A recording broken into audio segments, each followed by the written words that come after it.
Chapter 1. All Mike could see from behind his closed eyelids were flashes of white, blue, and yellow. He groaned, the heat above him almost too much to bear. The shape of a crescent moon cut into his shoulder, branding the skin there. This was definitely going to draw blood, if it hadn't already. A pang of electricity ran up Mike's spine, and he reached out for dear life, attempting to grab something, some semblance of reality, if reality was even a concept anymore. The only thing that still grounded him was the sensation of teeth digging into his shoulder, and the vibrations of Will's stifled moans on his skin.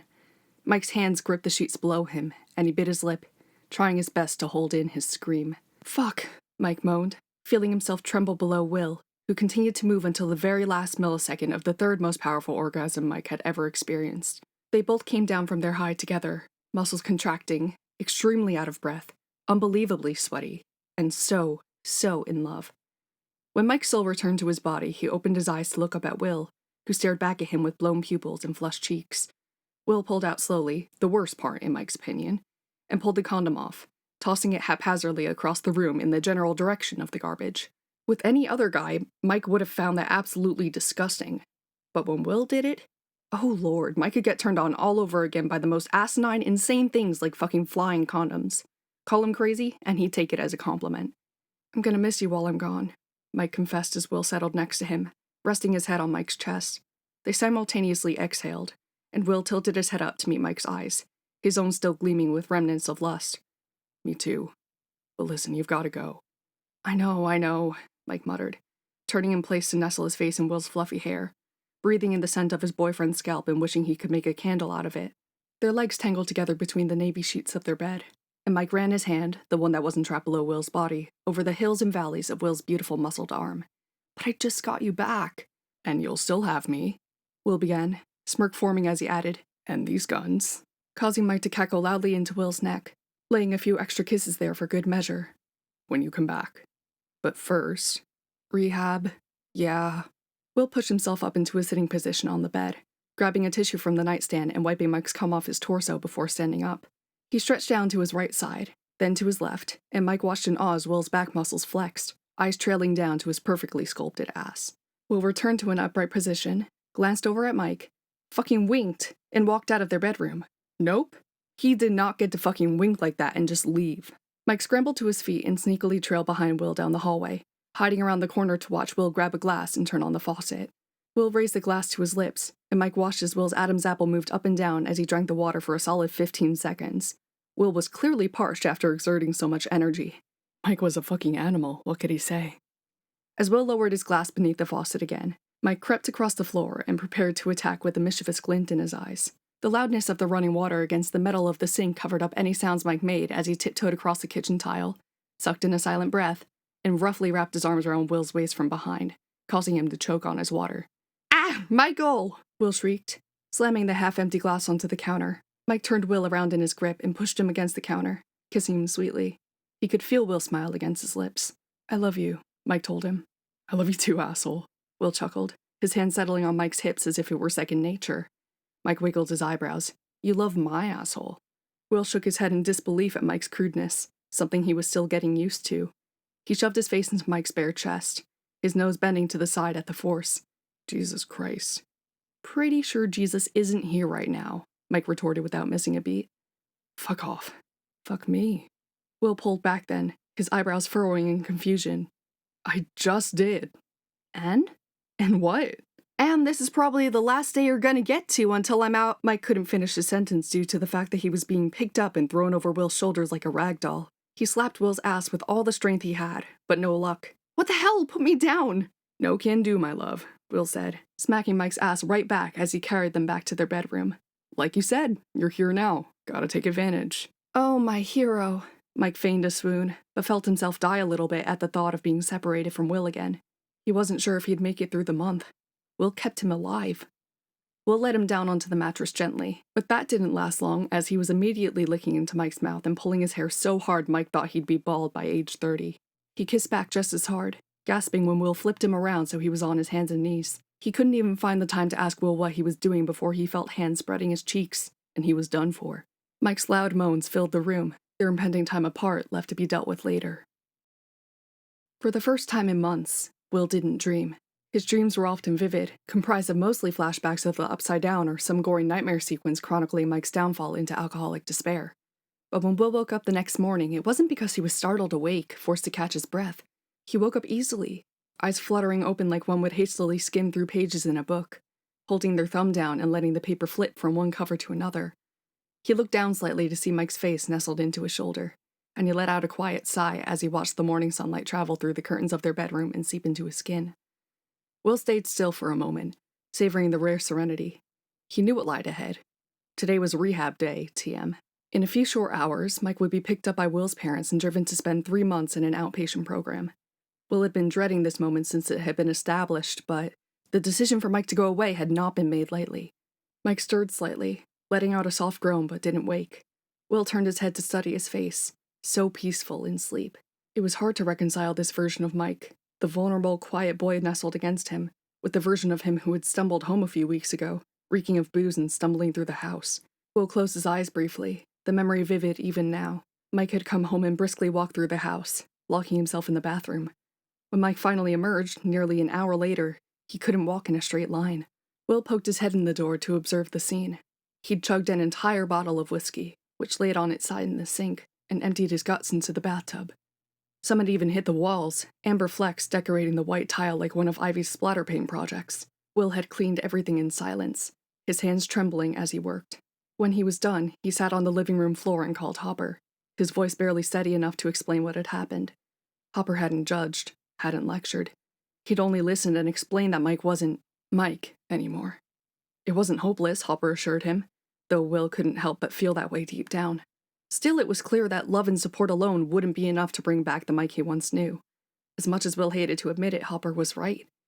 But knowing that didn't make the ache of feeling inadequate any easier to bear.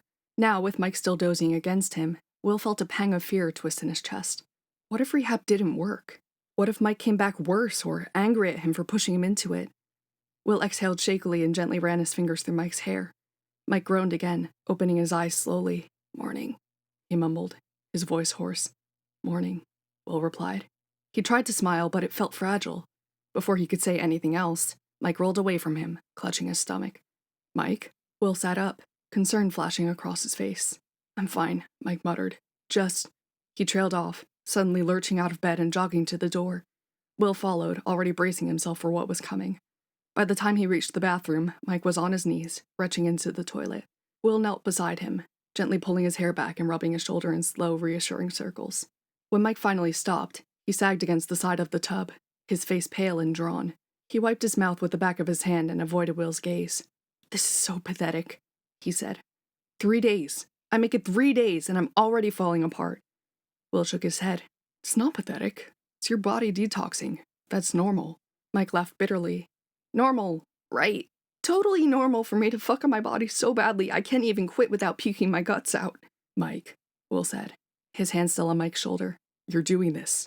You're trying. That's what matters." Mike's eyes finally met his, and they were glassy with unshed tears. "I don't deserve you," he whispered, his voice cracking. Will didn't hesitate to cut Mike's face with both hands, forcing him to look at him fully. "Yes, you do," he said firmly. Mike's bottom lip trembled, and he let out a shaky breath. "I don't know what I'd do without you," he admitted. "You don't have to find out," Will said, leaning in to press a gentle kiss to Mike's forehead. "We're in this together. Always." Will helped Mike up off the floor, letting him lean against the counter as he turned on the shower. They both shed their clothes slowly, and Will held onto Mike's forearm as he stepped onto the slippery floor. Mike slumped against the wall, his eyes closed as the steam surrounded them, while Will gently washed his hair for him. Neither of them spoke much, but the quiet was far from comfortable. Rehab was all either of them could think about, but neither one of them dared to bring it up.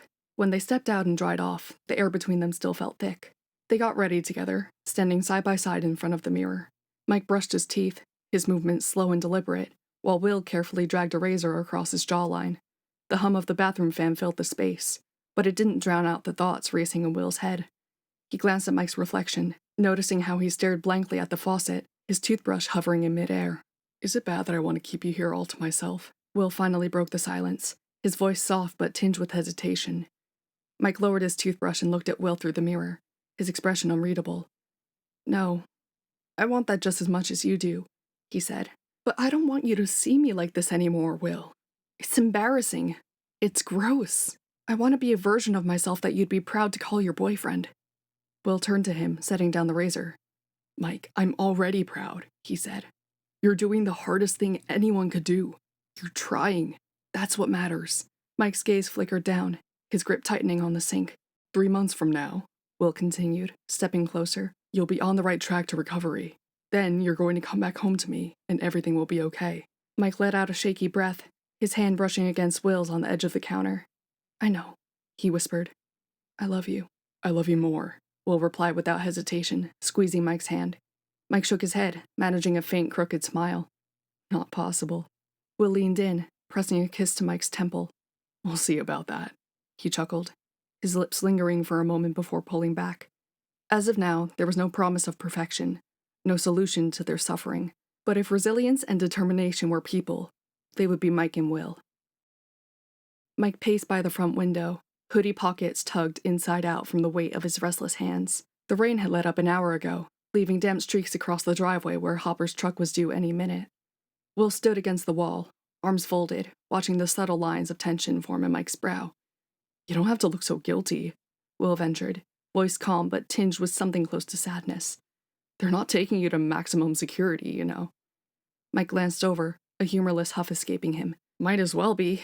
3 months back in Hawkins? Might as well be a cell.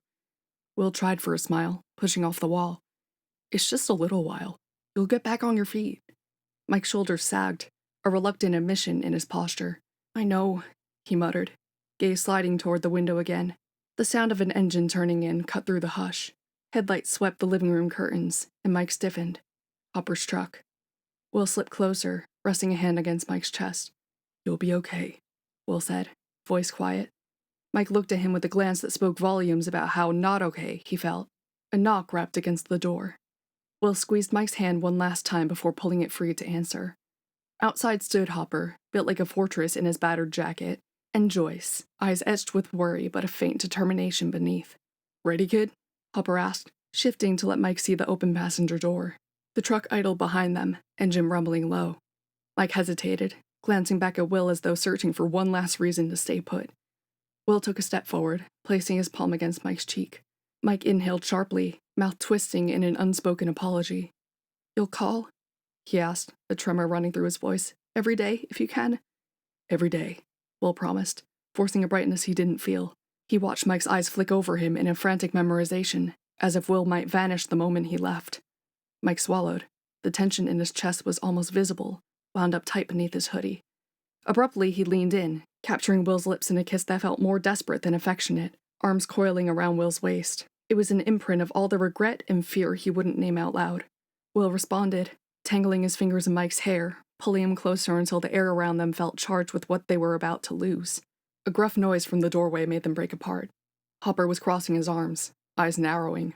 Mike? He warned, but Mike, emboldened by defiance, pressed his lips to Will's again, slower this time, letting his tongue flick across Will's in a final claim. Will made a small, astonished sound but didn't resist. Joyce cleared her throat. Honey, she murmured, her voice an echo of gentle disapproval. Mike pulled back, breath uneven, a hint of a smirk curling his mouth as he threw a glance at Hopper. Just saying goodbye.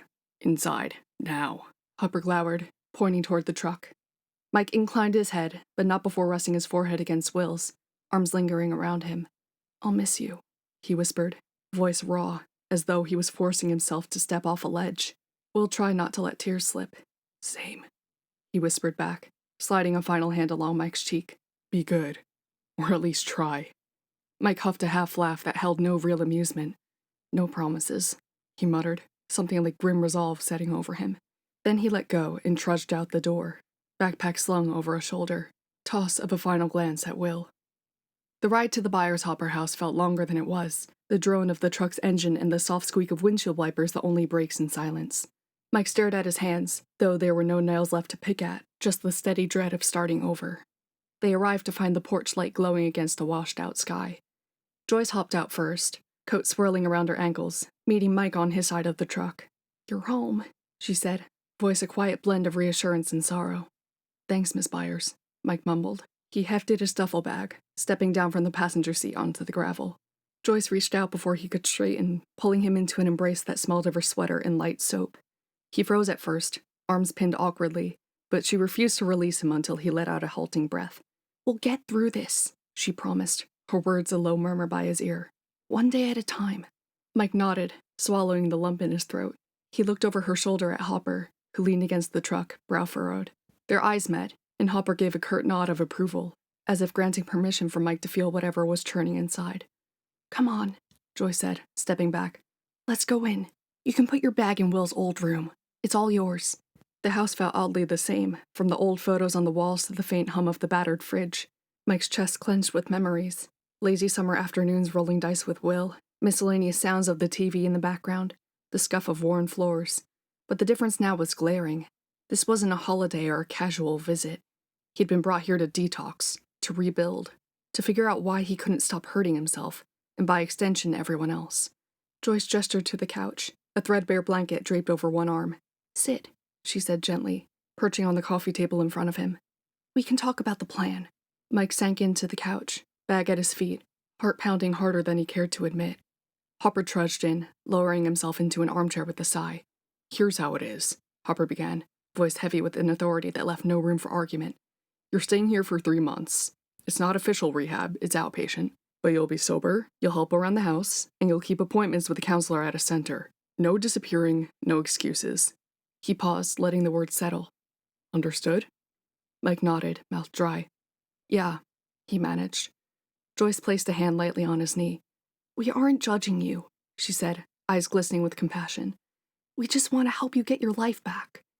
Mike swallowed, glancing at the carpet. "Thanks," he mumbled. Inwardly, he felt raw, unmoored by the knowledge that Will wouldn't be here to soften the blow. He'd have to face every craving, every tension, without the comfort of Will's presence. I appreciate it." A strained silence followed. After a moment, Joyce inhaled. "Have you heard from your mom?" Mike's whole frame stiffened. He cast a quick glance at Hopper, who scowled, crossing his arms. "No," Mike said, each syllable clipped. "Not since Christmas Eve." He felt hollow. "She's probably busy, with Holly." Joyce's lips parted, an attempt at sympathy that came out wobbly. "I'm sure she'd call if she knew. I mean," Harper let out a low snort. "Right, busy ignoring her son." He shook his head. "Jim," Joyce admonished, but her sigh said she didn't entirely disagree. "What?" Hopper shot back. "It's the truth, isn't it? The kid's been through hell and they can't even check in? That's bullshit." Mike let out an amused laugh, surprised at how mad Hopper seemed with this whole situation. Mike had always joked that the day Jim Hopper agreed with him on something would be the day hell froze over. Now he supposed it had. "No, he's right," he said. "I know she cares, but I think she just doesn't want to get in the middle of things with my dad." "He still isn't budging, huh? Old fuck." "Jim, enough!" Joyce scolded her husband for a second time. She looked at Mike then, her eyes softening again. "You deserve so much more than that." "Doesn't matter," Mike replied, chewing the inside of his cheek. "I'm not expecting anything from them anymore." Hopper grunted, shifting in the chair. "You've got us, Wheeler. We're not going anywhere." A flicker of gratitude passed over Mike's face, quickly overshadowed by exhaustion. "Thanks," he said. And though the word was small, the sincerity behind it carried more weight than any argument he could give. He glanced around the living room, at the holiday lights still strung along the archway like a year-round promise of something better. On nights he'd come here as a teenager, he'd marveled at how comforting this home felt, how different from his own. Now he was expected to stay under its roof, bear his worst moments in front of people who only wanted to help, even if it felt like captivity. Eventually Hopper stood, stretching. "I'll give you a hand with your bag, show you Will's old room."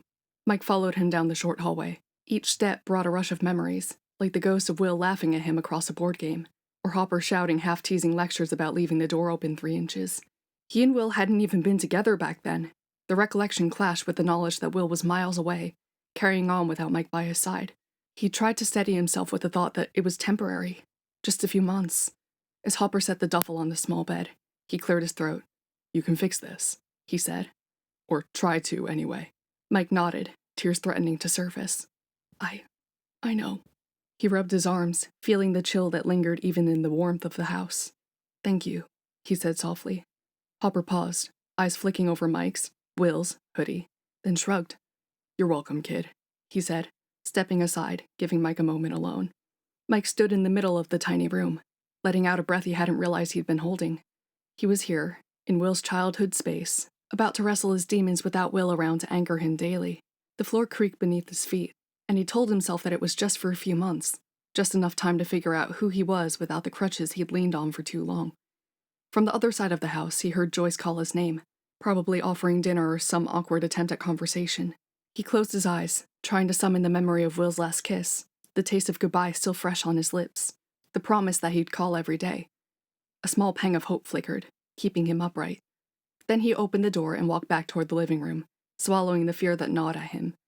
If he had to endure this, at least he wasn't truly alone.